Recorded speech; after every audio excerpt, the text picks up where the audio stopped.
encore une fois, nous poursuivons notre pèlerinage intérieur avec cette belle image des saisons spirituelles. On arrive presque à la fin du pèlerinage parce qu'on a fait le bonheur de l'enfance, de venir au monde, de naître et de renaître constamment dans notre vie.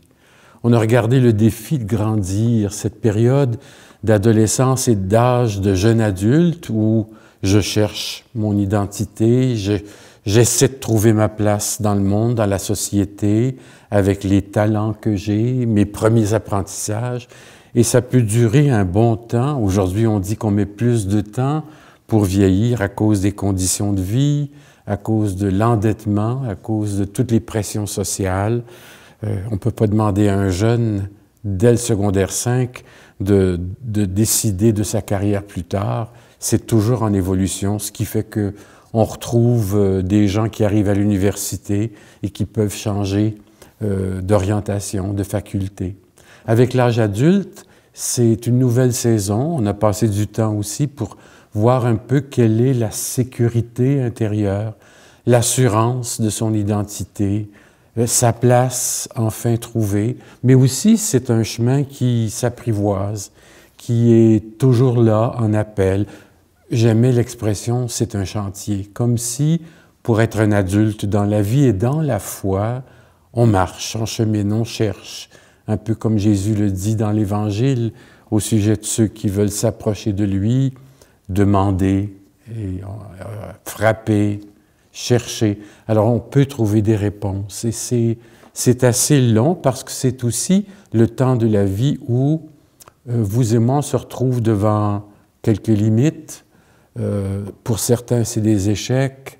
Notre vie est mise à l'épreuve, les premières expériences de souffrance. Ensuite, on a mis du bon temps pour regarder le fait de ne pas être seul dans notre vie de foi et dans notre vie sociale.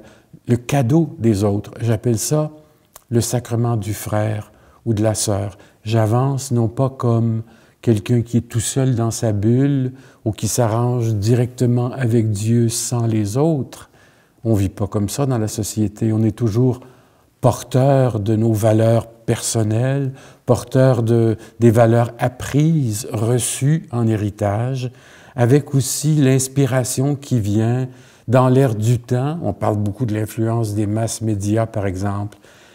Ce défi de ne pas penser comme tout le monde, d'avoir sa propre voix. Et puis quand on parle de foi, sa voix prophétique, sa voix qui est capable d'être unique et des fois d'être comme un saumon, de nager à contre-courant pour défendre des idées, se dépenser pour une cause, partager quelque chose d'important. Les autres nous aident à devenir plus humains et plus spirituels, plus adultes dans notre foi et adultes accomplis. Et vous remarquez qu'à chaque saison, on allait chercher une page d'Évangile pour dire comment ça nous éclaire. Nicodème qui veut renaître au fond dans sa vie. L'homme riche qui se demande comment faire plus pour être plus parfait. La Samaritaine qui, au milieu de sa vie, a vécu bien des expériences amoureuses et qui n'est pas encore enracinée, arrive au bord du puits à midi devant Jésus qui la questionne sur la vérité de sa vie et ça l'amène à la vérité de sa foi. Puis vous vous souvenez, il y a quelque temps, on parlait de l'expérience des autres, l'importance de recevoir, d'accueillir les autres dans ma vie comme un cadeau. Et on a pris l'évangile du paralysé qui descendait par le toit. J'ai besoin, pour grandir, pour me réconcilier, pour être sûr de ce que Dieu veut, d'être validé, d'être reçu, de cheminer. Alors, c'est un petit peu les séquences. Et là, on arrive dans une autre saison. Celle-là, elle est peut-être plus brève, celle qu'on appelle la saison du vieillissement. On pourrait dire, ça devrait être le temps de la sagesse. Normalement, j'ai fait le tour de mon jardin, je sais ce que je veux, je sais ce que je vaux, je sais ce que les autres peuvent s'attendre de moi, peuvent me demander et ne pas me demander. J'ai fait des expériences importantes qui m'ont forcé de de descendre au puits de ma foi. Et en même temps, j'ai eu quelques combats avec Dieu. C'est souvent là où je remets à Dieu les doutes que j'ai eus, ou que je peux avoir encore, mais qui sont abriés, qui sont baignés dans quelque chose de plus grand que ce que moi j'ai connu comme pierre d'achoppement. Alors, le vieillissement qui est inévitable. Pour le faire, j'ai choisi un chant que j'aime beaucoup, qu'on prend ici quelquefois, le dimanche à la communion, qui donne le ton de ce qu'on va partager. Je viens vers toi les mains ouvertes. Je viens vers toi les mains ouvertes, avec ma faim, t'offrir ma vie. Tu viens vers moi les mains offertes, avec ce pain, m'offrir ta vie. Tu n'as cessé d'être à l'écoute, au long des jours, au long des nuits. La nourriture pour la route, tu peux l'offrir, tu l'as promis. Je viens vers toi les mains ouvertes, avec ma faim, t'offrir ma vie. Tu viens vers moi les mains offertes, avec ce pain, m'offrir ta vie. Tu m'as cherché dans mes absences, dans mes refus, dans mes oublis. Tu m'as parlé dans le silence, tu étais là comme un ami. Je viens vers toi les mains ouvertes, avec ma faim, t'offrir ma vie. Tu viens vers moi les mains offertes, avec ce pain, m'offrir ta vie. Ça peut aller avec cet âge où les choses ralentissent. On n'a plus besoin de toujours avoir un agenda archi-plein, de courir à droite et à gauche. Je le dis, puis je connais bien des gens à la retraite qui ont l'impression que le temps est plus court, même à la retraite, qui font plus de choses, qui travaillent plus qu'avant, qu'au moment du travail. C'est le cas de mon père. Il prend sa retraite anticipée, puis il n'a jamais été aussi occupé.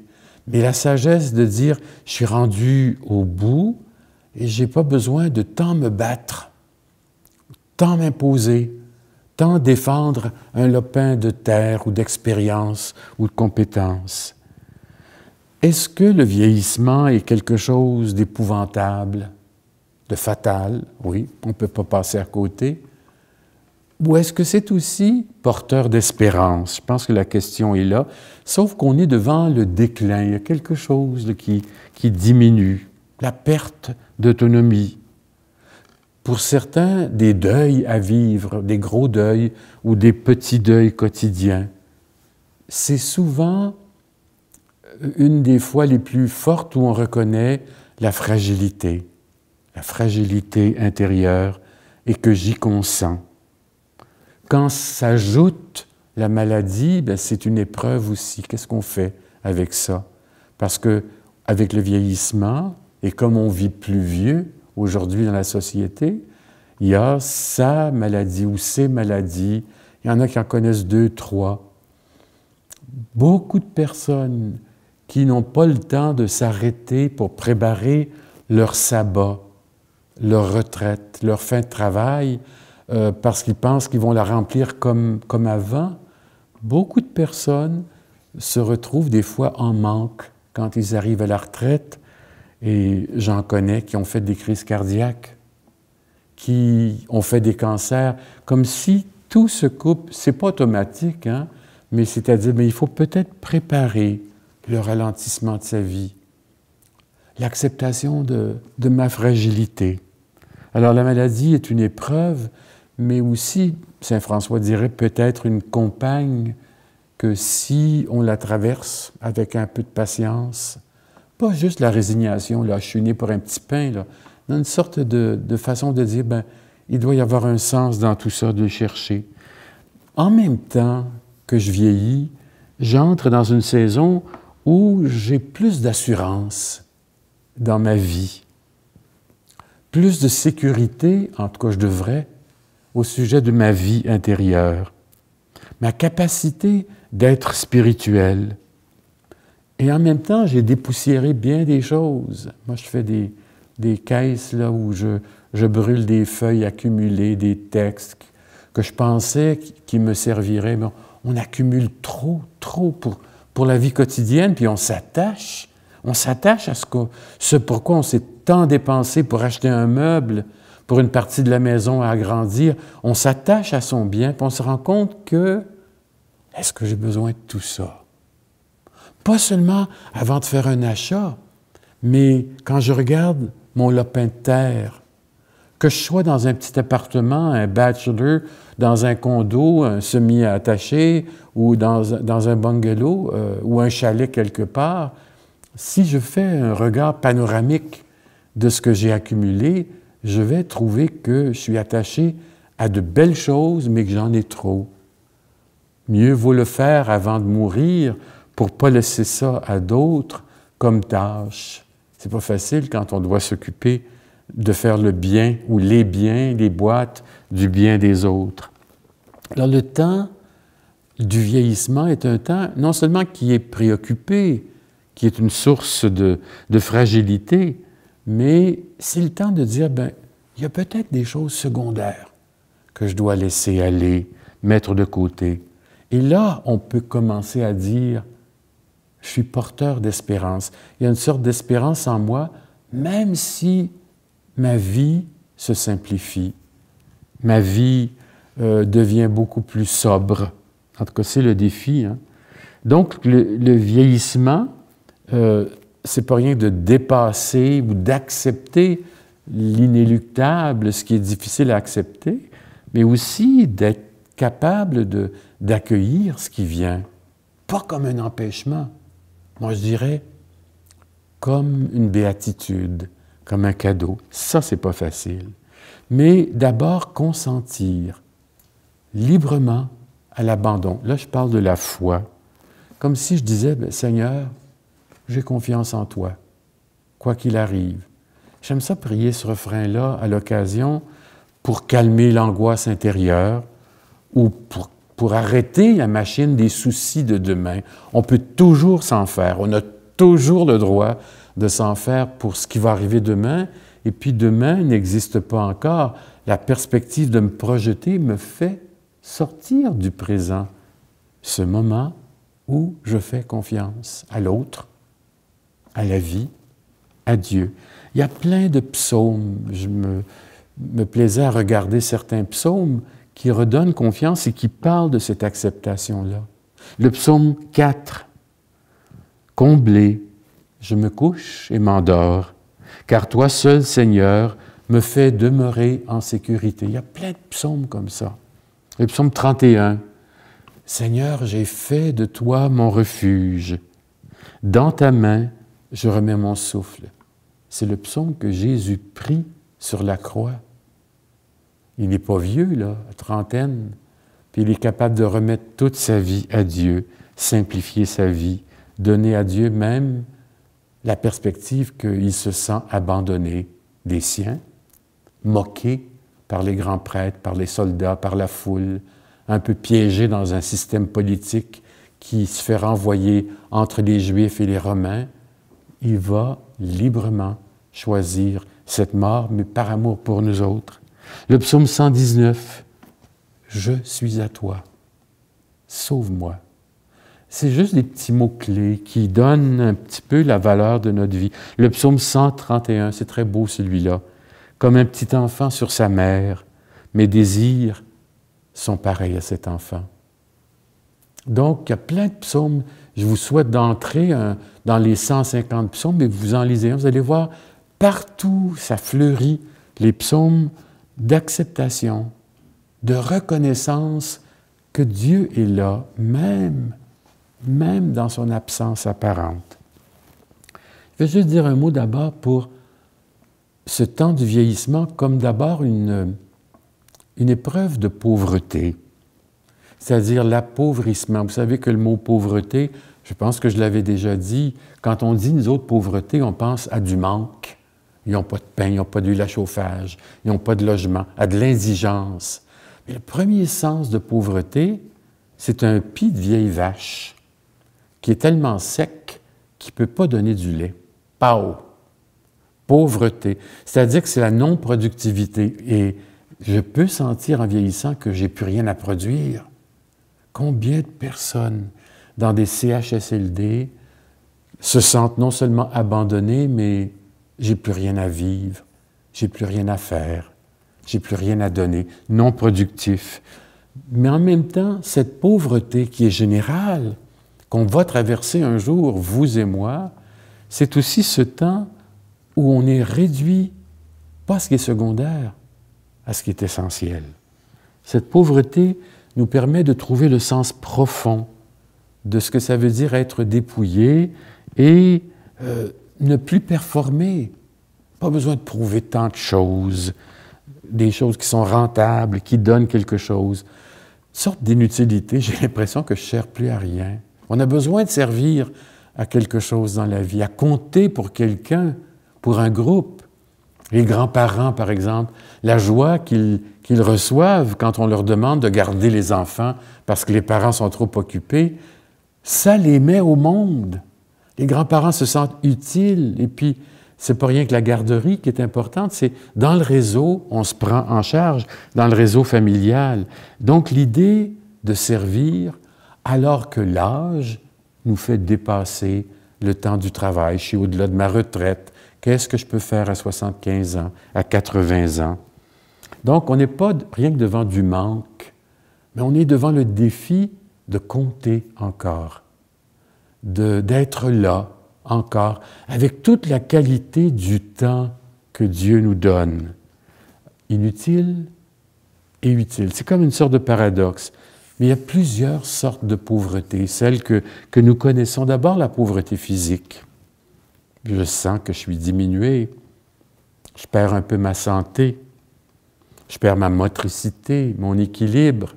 Si vous allez dans des CHSLD, il y a plein de petites marchettes ou de cannes à quatre pattes pour ne pas perdre l'équilibre et tomber. On a besoin de fauteuils roulants. Alors, on a besoin d'outils pour nous aider à rester dans notre milieu de vie le plus longtemps possible. Moi, je suis en train de perdre la vision de mon œil droit pour la dégénérescence maculaire. Bien, c'est une pauvreté. Qu'est-ce que je fais avec ça? Je peux bien me lamenter, je peux bien être en maudit contre la vie ou même contre Dieu parce que je perds ça, mais c'est là. Qu'est-ce que je fais avec ça? Je vais arrêter de vivre? Tout est là comme question. C'est un temps de pauvreté psychologique aussi. Les gens qui perdent mémoire, la mémoire immédiate. Qu'est-ce que j'ai mangé à midi? Et même pour certains, la mémoire lointaine du passé. On se souvient de certaines scènes, de certaines rencontres, mais on n'est pas capable d'aller plus loin. La pauvreté matérielle. Je pense au drame quand on casse maison, quand on doit quitter la maison pour laquelle on s'est tant dépensé, où on a sauvé de l'argent, l'hypothèque est payée, c'est fini, c'est à nous, on doit la quitter. Ça, c'est pas facile. Faire ses boîtes. Je connais un tas de gens pour qui la perspective de quitter sa maison et les biens et le coin de terrain et le jardin qu'il y a dans la cour, c'est pas facile. Parce que là, on vit l'épreuve d'être dépouillé. Puis quand nos enfants ou les petits-enfants sont là pour nous appuyer, on se sent moins seul. Quitter une sorte de cadre matériel, on est comme privé de ses biens, même si c'est pour aller dans un autre milieu plus protégé, une RPA, une résidence pour personnes âgées, les résidences Soleil, je ne sais pas trop, ou d'autres résidences, Chartwell, au fond, pour avoir les services tout compris, une vie à la carte. On paye pour tout. On paye pour le ménage, pour le pilulier, pour la pression, on paye pour tout, pour les repas qu'on va prendre à la salle à manger. Il y a tout un commerce qui vit du vieillissement. Comment bien vivre ça et garder une certaine part d'autonomie? Pauvreté sociale, être là sans voix dans la société. C'est d'autres qui parlent pour nous. On est dépendant des politiques, des grands. Quand il y a eu tout ce drame au début de COVID, des personnes âgées qui mourraient sans visite, seules, privées des leurs. Le gouvernement a dû revenir sur certaines décisions. On ne peut pas laisser les gens, dans leur vieillissement et leur fragilité, partir tout seuls. Mais c'est une pauvreté reconnue par la société. Et ici, en Amérique du Nord et dans l'Europe, on a des vieillissements. On est une des populations les plus âgées de la planète, au Québec. Ça veut dire quelque chose. La pauvreté morale, c'est quoi ça? C'est dans la vie, le comportement. J'ai pas de projet devant moi. J'ai pas d'avenir. Est-ce que j'ai le bonheur? C'est ça la perspective morale. Comment rester heureux, même dans le dépouillement? Pour d'autres, il y a une pauvreté dans les relations, parce qu'on devient sourd, parce qu'on voit moins, parce qu'il y a moins de visites qui viennent chez nous. On a l'impression de ne plus compter pour quelqu'un, pour la famille. Je suis toujours étonné de voir que dans le choix de l'aide médicale à mourir, une des choses qui ressort le plus du côté des grands-parents, c'est de dire « je ne veux pas être un poids pour mes enfants et mes petits-enfants. On va aller au plus vite, on va sauver des sous, mais en même temps, pour ne pas être un poids. » Alors que le vieillissement, quand on le regarde, quand on en est solidaire, quand on visite, quand on participe au vieillissement de l'autre, on permet à l'autre de vivre jusqu'au bout. C'est ça qui nous manque des fois. Chacun se rabat dans son silo, dans sa bulle. Et la pauvreté spirituelle, ne compter que sur Dieu, c'est quelque chose. On est tellement privé de tout, dépossédé de tout, perdre le sens même de notre foi. Combien de personnes j'ai pu rencontrer depuis des années qui disaient « Est-ce que je me suis trompé? Est-ce que c'est vrai tout ça? » Ça frappe quand on entend des grands croyants remettre en question leur foi, leur vie. Alors, quand on regarde la pauvreté qu'il y a dans la Bible, surtout dans la béatitude de la pauvreté, quand on est pauvre de cœur, c'est comme si on était en train de se dire « on ne dépend que du secours de Dieu ». C'est facile à dire, ça. C'est « oh, ça va bien aller demain ». Non, je reprends la phrase du début « Seigneur, j'ai confiance en toi, je sais que tu ne me laisseras pas tomber ». Là, j'ai trouvé un texte qui est tellement beau.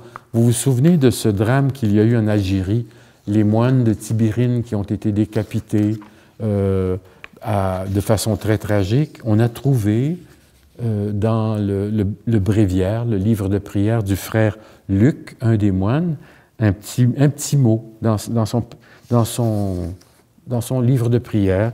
Et je vous le lis au complet. « Heureux les pauvres ».